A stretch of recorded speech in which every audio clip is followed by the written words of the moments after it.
Hello, जय हिंद दोस्तों। आप लोग कैसे होंगे? अच्छे होंगे, मस्त होंगे, ज़बरदस्त होंगे। जैसा कि हम लोग पढ़ रहे थे, डाइजेस्टिव सिस्टम पढ़ रहे थे। डाइजेस्टिव सिस्टम में हमने कुछ पढ़ा था। जैसे हमने पढ़ा मुख क्या है, मुख में क्या क्या कार्य होती है, यानी जैसे ही हम भोजन को अंतःग्रहण करते हैं वो कहाँ पे पहुंचता है? मुख में। जैसे ही मुख से हम भोजन को अंतःग्रहण करते हैं वो मुख गुहा पहुंचता है। मुख गुहा से क्या होता है?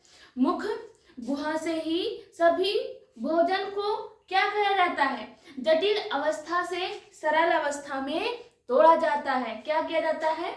जटिल अवस्था से सरल अवस्था में तोड़ा जाता है। हमने पढ़ा था दांत। दांत क्या होते हैं? दांत कितने प्रकार के होते हैं? सभी दांतों का फंक्शन क्या होता है, यानी जितने भी दांत होते हैं उनका अलग अलग फंक्शन होता है। आज हम पढ़ेंगे टंग यानी जीभ।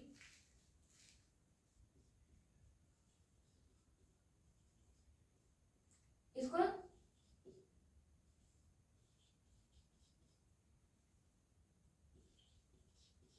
जीभ भी कहा जाता है। टंग आज हम पढ़ेंगे टंग क्या है, टंग का कार्य क्या क्या होता है। टंग अगर जीभ ना होते, अगर जीभ ना होता तो हम भोजन को निगल नहीं सकते। जीभ क्या करता है? ये भोजन को अंदर ले जाने में सहायता प्रदान करता है। ये क्या करता है? ये बोलने में सहायता प्रदान करता है। ये बोलने में सहायता प्रदान करता है। ये मुख की सफाई करता है। ये क्या करता है? ये हमारे यानी इनमें स्वाद कलिकाएं पाई जाती हैं जो खट्टा, मीठा, तीखा, कड़वा सभी का क्या बताती हैं? सभी के स्वाद बताते हैं। ये जीभ क्या है? यह एक मांसल संरचना होती है। यह जीवा क्या है? यह एक मांसल संरचना होती है। यह 7 से 8 सेंटीमीटर लंबी होती हैं। जीभ यानी जीवा ये 7 से 8 सेंटीमीटर लंबी होती है। यह एक मांसल संरचना होती है। यह एक मांसल संरचना होती है।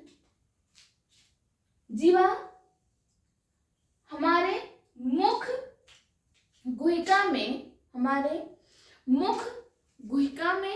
पाए जाने वाले मांसल लंबी संरचना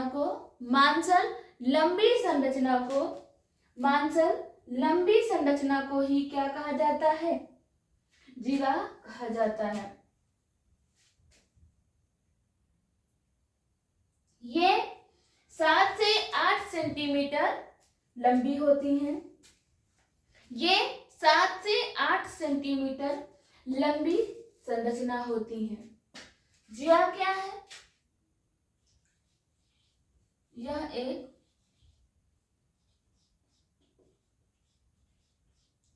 मांसल संरचना होती है।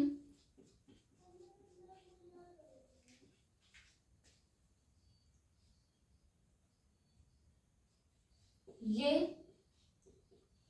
7 से 8 सेंटीमीटर लंबी होती हैं। क्या होती हैं? ये 7 से 8 सेंटीमीटर लंबी होती हैं।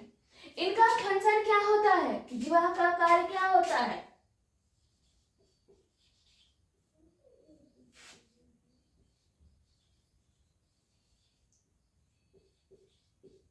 इसका फंक्शन क्या होता है?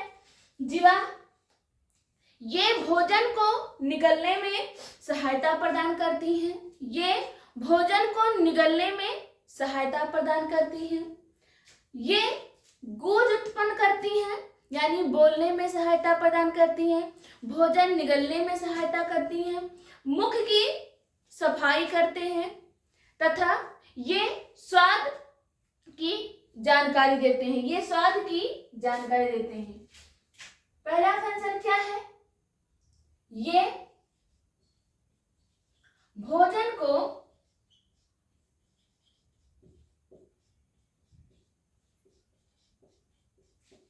निगलने में सहायता प्रदान करते हैं।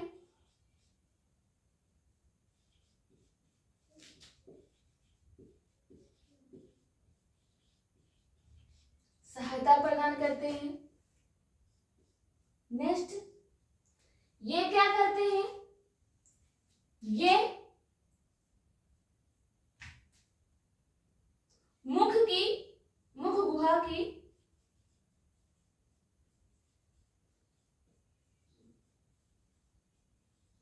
सफाई करते हैं। ये बोलने में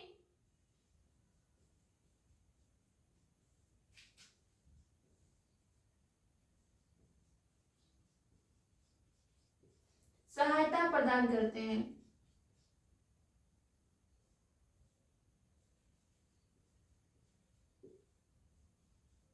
ये बोलने में सहायता प्रदान करते हैं। ये तो इनका कार्य होता है। और एक कार्य क्या है? ये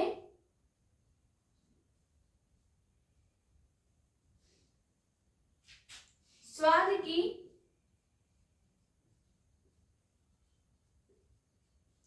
जानकारी प्रदान करते हैं।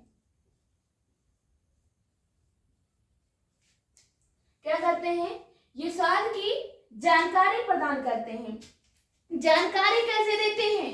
क्योंकि जीवा में क्या पाए जाते हैं? जीवा में क्या पाए जाते हैं?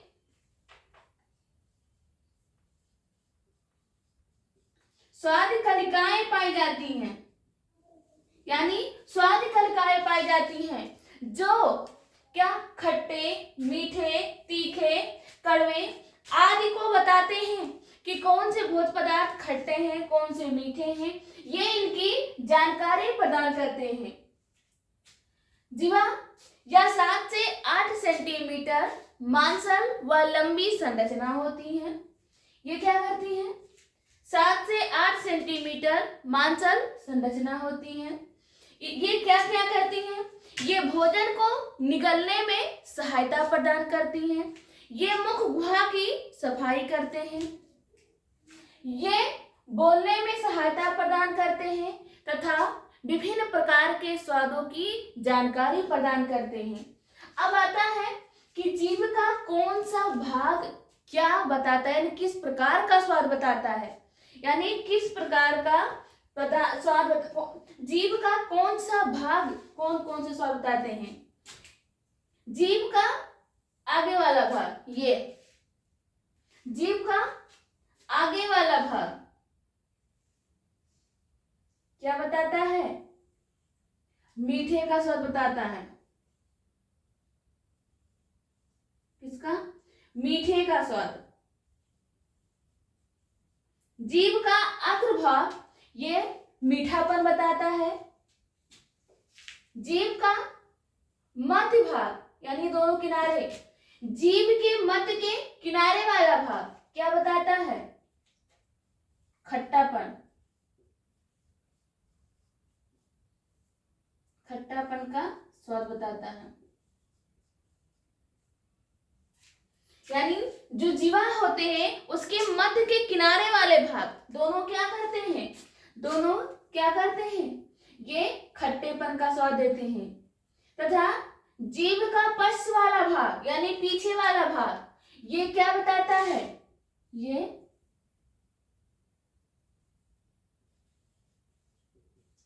कड़वा, कड़वे का स्वाद क्या करते हैं? कड़वे का स्वाद बताते हैं तथा जीभ के आगे के किनारे वाले भाग, ये जीभ के आगे के किनारे वाले भाग ये क्या बताते हैं? नमकीन का स्वाद बताते हैं। ये भाग जीभ का अग्रभाग ये मीठेपन का स्वाद बताता है। जीभ का अग्रभाग के किनारे वाला भाग ये क्या करता है? जीभ के अग्रभाग के किनारे वाला भाग ये नमकीन का स्वाद देता है। जीभ के मध्य यानी जो जीवा का मध्य भाग होता है उसके जो दोनों किनारे के भाग होते हैं वह खट्टेपन का स्वाद बताता है। किसका? खट्टेपन का स्वाद बताता है। तथा जीवा का पश्च भाग क्या बताता है? ये कड़वे का स्वाद बताता है। क्या कहता है? कड़वे का स्वाद बताता है। नेक्स्ट है लार ग्रंथियां।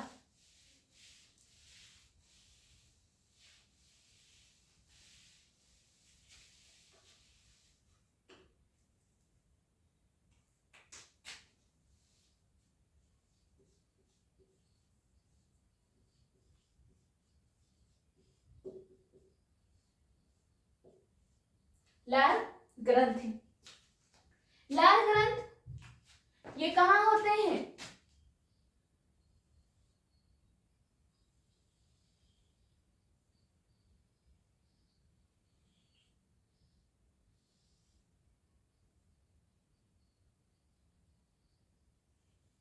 ये कहाँ होते हैं?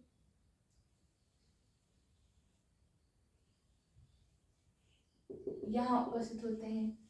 कहाँ? यहाँ पर, यानी ये कान के पास होते हैं। लार ग्रंथियां कहाँ होती हैं? ये कान के पास स्थित होती हैं। 2 जोड़ी लार ग्रंथियां पाई जाती हैं। हमारे शरीर में 2 जोड़ी लार ग्रंथियां पाई जाती हैं, एक इधर और एक इधर, यानी कान के पास। हमारे शरीर में 2 जोड़ी लार ग्रंथियां पाई जाती हैं। कितनी जोड़ियां? 2 जोड़ी लार ग्रंथि पाई जाती हैं। लार ग्रंथि ये क्या करते हैं? ये मुख को नम व चिकना बनाए रखते हैं। ये क्या करते हैं? ये मुख गुहा को नम व चिकना बनाए रखते हैं। क्या करते हैं? नम व चिकना बनाए रखते हैं। तथा ये भोजन का लुगदी बनाते हैं। क्या करते हैं? ये भोजन का लुगदी बनाते हैं, जिससे भोजन निगलने में आसानी होती है। लार ग्रंथियां हमारे शरीर में 2 जोड़ी लार ग्रंथियां पाई जाती हैं। ये छोटी ग्रंथ होती हैं। इनसे लार यानी थूक का स्रावण होता है, जो मुख गुहा को नम, चिकना व चिपचिपा बनाए रखता है। ये भोजन का लुगदी बनाते हैं, जिससे निगलने में सहायता होती है। लार ग्रंथियों से निम्न एंजाइम स्राव होते हैं: टाइलिन, लाइसोजाइम, एमाइलेज। क्या? टाइलिन, एमाइलेज व लाइसोजाइम नामक एंजाइम का स्रावण होता है। लार ग्रंथि क्या है?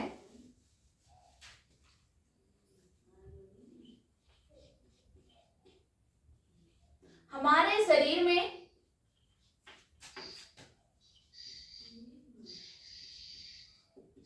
2 जोड़ी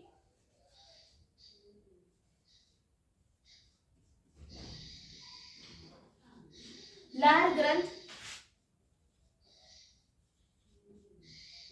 पाए जाते हैं। ये क्या करते हैं? इनसे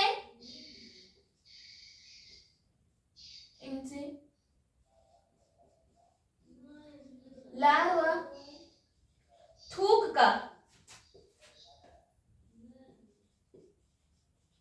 स्रावण होता है, जो क्या करता है? जो मुख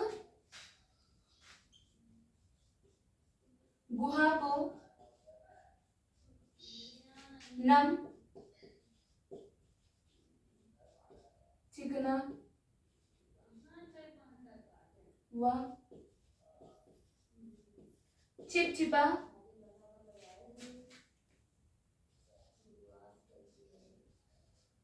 बनाए रखते हैं। क्या करते हैं? इनसे लार या थूक का स्रावन होता है। लार को ही थूक कहा जाता है। इनसे लार व थूक का स्रावन होता है, जो मुख गुहा को नम, चिकना व चिपचिपा बनाए रखते हैं। ये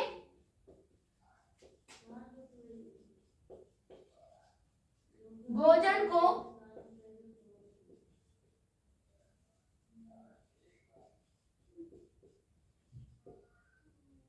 लुगदी बनाते हैं। भोजन का लुगदी बनाते हैं,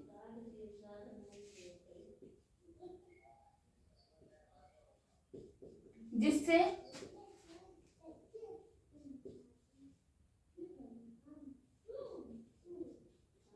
निगलने में जिससे निगलने में, भोजन निगलने में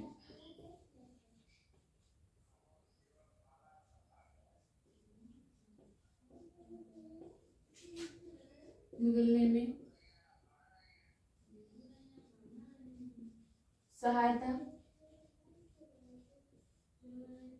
करते हैं।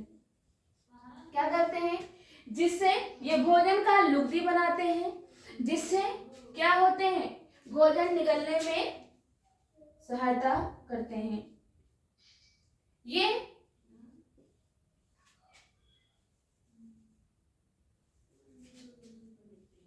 इनसे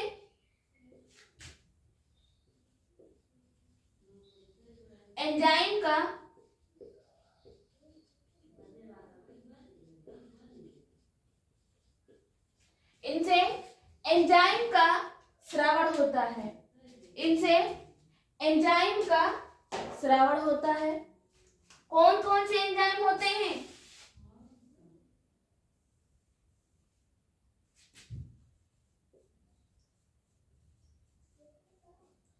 टायरिन, लाइसोजाइम,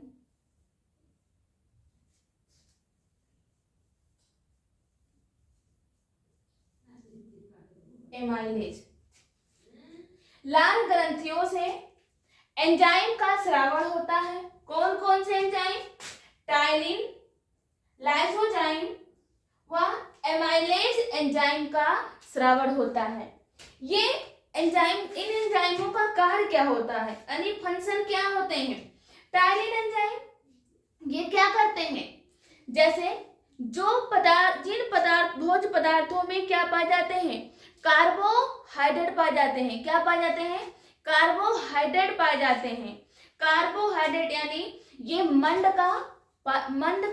को किसमें परिवर्तित करते हैं? शर्करा में परिवर्तित करते हैं। यानी कार्बोहाइड्रेट को शर्करा में परिवर्तित करते हैं, जिससे भोजन कैसा हो जाता है? मीठा हो जाता है।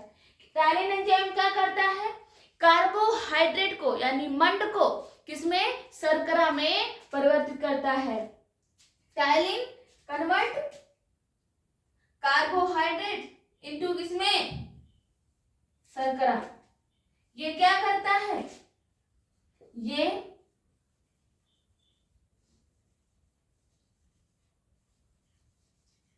कार्बोहाइड्रेट्स को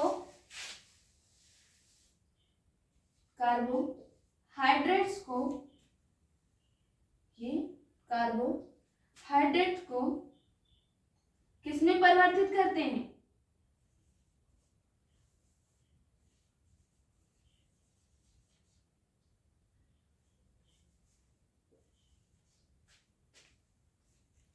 शर्करा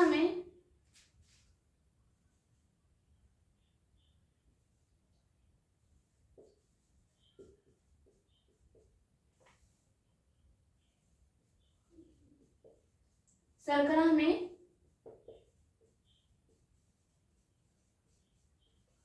परिवर्तित करते हैं। टालिन क्या करता है? ये भोज्य पदार्थों में पाए जाने वाले कार्बोहाइड्रेट को किसमें परिवर्तित करते हैं? शर्करा में परिवर्तित करते हैं। लाइसोजाइम ये क्या करता है? ये वसा का पाचन करता है। किसका? वसा का पाचन करता है। और एमाइलेज क्या करता है? ये भोजन में पाए जाने वाले जीवाणुओं यानी कीटाणुओं को नष्ट करता है। ये लाइसोजाइम क्या करता है? ये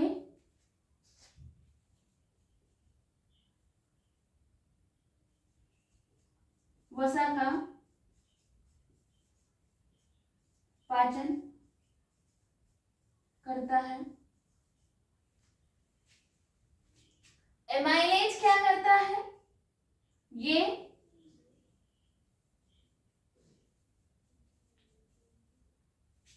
कीटाणुओं को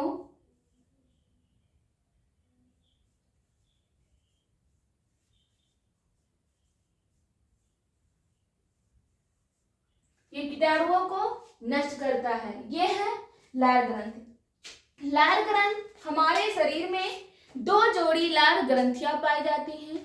ये सबसे छोटी ग्रंथ होती हैं। ये सबसे छोटी ग्रंथ होती हैं। इनसे लार या लार व थूक का श्रावण होता है, जो मुख गुहा को नम, चिकना व चिपचिपा बनाए रखते हैं। ये भोजन का लुगदी बनाते हैं, जिसे निगलने में आसानी होती है। इनसे एंजाइम का श्रावण होता है। कौन कौन से enzyme? Ptyalin enzyme, lysozyme enzyme, amylase enzyme. Ptyalin क्या करता है? ये भोज्य पदार्थों में पाए जाने वाले भोज्य पदार्थों में पाए जाने वाले यानी शर्करा को कार्बोहाइड्रेट को शर्करा में परिवर्तित करते हैं, जिससे भोजन कैसा हो जाता है? जिससे भोजन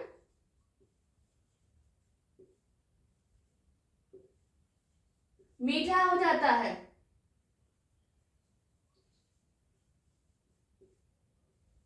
मीठा हो जाता है।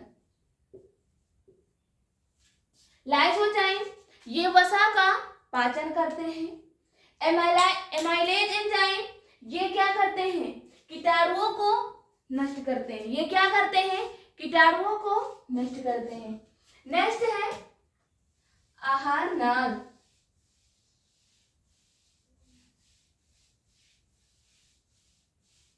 पहले पढ़ते हैं ग्रसनी।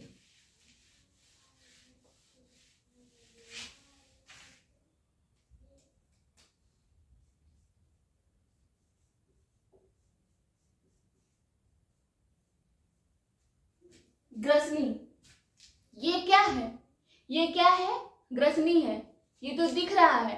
ग्रसनी मुख गुहा का अंतिम भाग ही क्या कहलाता है?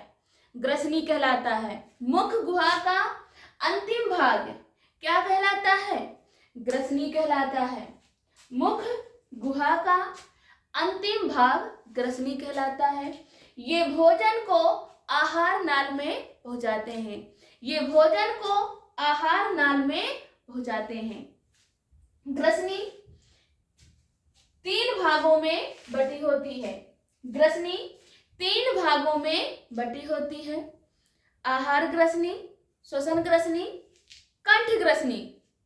ग्रसनी 3 भागों में बटी होती है। आहार ग्रसनी, श्वसन ग्रसनी, कंठ ग्रसनी। ग्रसनी क्या है? मुख गुहा का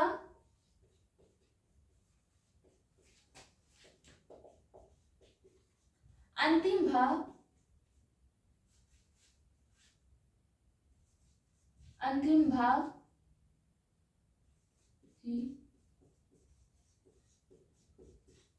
ग्रसनी कहलाता है।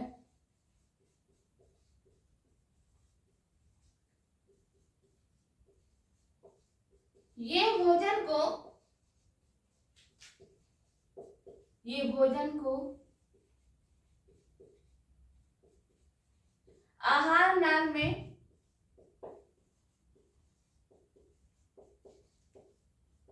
पहुंचाते हैं। ये क्या करते हैं? ये आहार नाल में भोजन को पहुंचाते हैं। ग्रसनी 3 भागों में बटी होती है।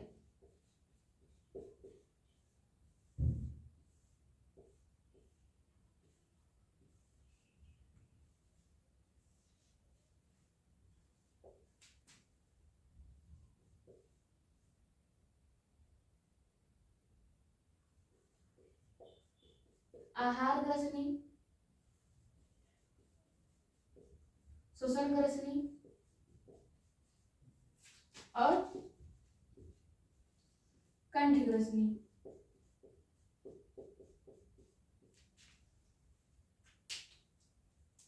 ग्रसनी 3 भागों में बटी होती है।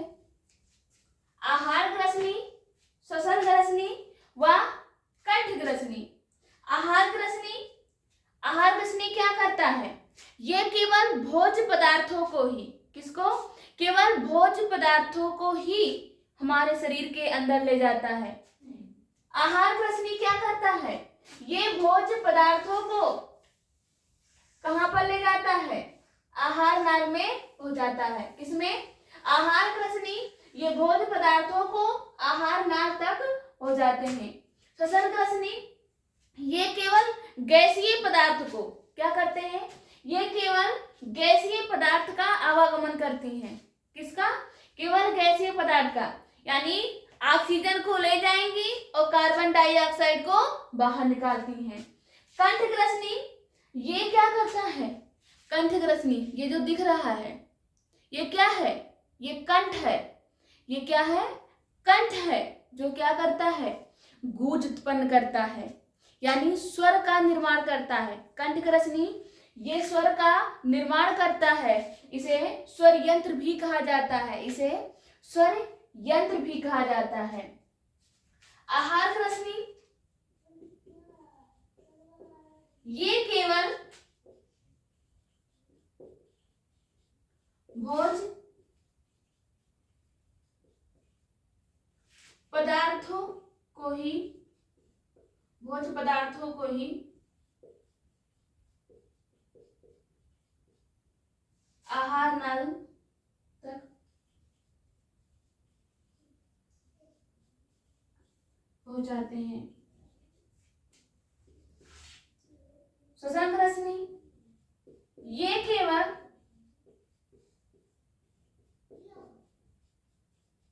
गैसीय पदार्थों को कहां पहुंचाते हैं?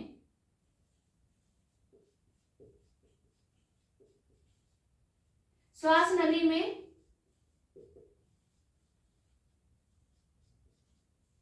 पहुंचाते हैं। किसमें? श्वास नली में पहुंचाते हैं। गैसीय पदार्थ यानी O2 और CO2 को ही। कंठ ग्रसनी ये क्या करते हैं? ये स्वर का निर्माण करते हैं।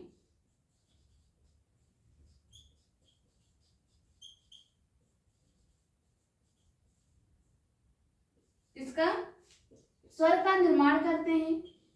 इनसे गूंज उत्पन्न होती है।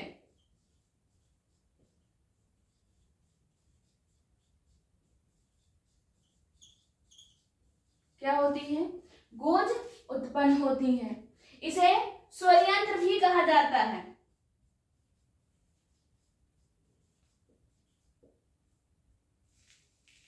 इसे स्वर यंत्र भी कहा जाता है। नेक्स्ट है अमाशय, स्टमच। जो हम पढ़ेंगे कल हम क्या पढ़ेंगे? अमाशय पढ़ेंगे। स्टमच क्या है? स्टमच को किस ग्रंथ के नाम से जाना जाता है? इनमें कौन कौन से एंजाइम, कौन कौन से अम्ल का स्रावण होता है, इनका फंक्शन क्या होता है, इनके कितने भाग होते हैं, ये सब हम कब पढ़ें? कल पढ़ेंगे आप लोग को डिटेल में। अगर आप लोग को किसी भी प्रकार का डाउट हो, अगर आप सभी को किसी भी प्रकार का डाउट हो तो तो आप कमेंट बॉक्स में कमेंट कर सकते हैं, आपको वो जवाब मिल जाएगा। अगर सेशन आपको अच्छा लगा हो तो लाइक शेयर कमेंट जरूर करिएगा। धन्यवाद।